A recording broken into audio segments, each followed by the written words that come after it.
বেশ, আমি ড্রয়িং করছি, চেষ্টা করছি একটু ভালো করার, একটু কঠিন হয়।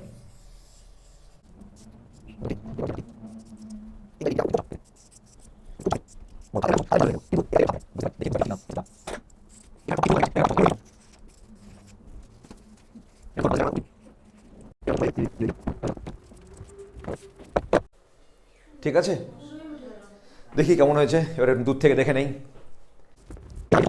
প্রত্যেকটা জায়গায় একটা করে শেপ বানাও।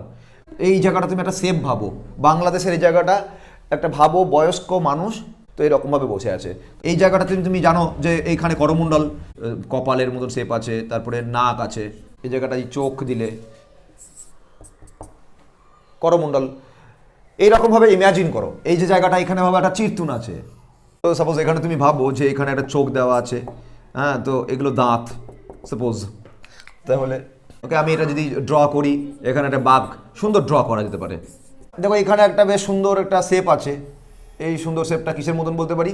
একটা ম্যান, তার কানটা, তাহলে এটা গেল চিরতুন, এটা গেল কান, এটা গেল একটা বাঘের মুখ, এখানে একটা মুখমণ্ডল। আর ওয়েস্ট বেঙ্গল টা যখন তুমি আঁকবে তখন তুমি বাংলাদেশকে প্রায়োরিটি দিবে, ভাববে যে একটা বয়স্ক মানুষ এখানে বসে আছে যার ঘাড়ে প্রচণ্ড চাপ পড়েছে, আর এখানে একটা পাখির ঠোঁট, সাপোজ আমি এটাকে যদি পাখির ঠোঁট বলি, এরকম করব,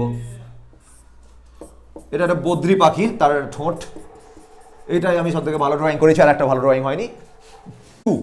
হরাইজন্টাল লাইন 2, হরাইজন্টাল লাইন 2তে আমরা যে মুখটা কল্পনা করেছি, বাঘের মুখ হোক, ডাইনোসরের মুখ হোক, অথবা অথবা গরু ভেড়া ছাগলের মুখ হোক না কেন, একটা মুখ কল্পনা করতে পারছি।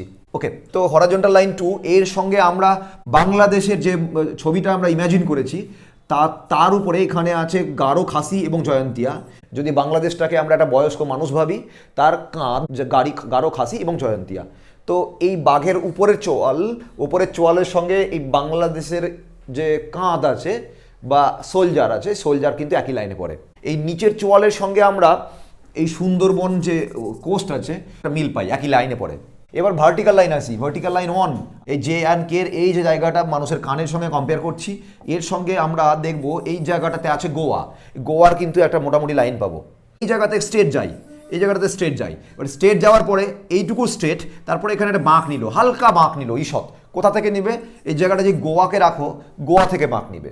তার মানে এই ভার্টিক্যাল লাইনটা জম্মু কাশ্মীরের কান, তার সঙ্গে ভার্টিক্যাল লাইন এই বিন্দুর সঙ্গে একটা কানেকশন পাওয়া যায়, একই লাইনে আছে।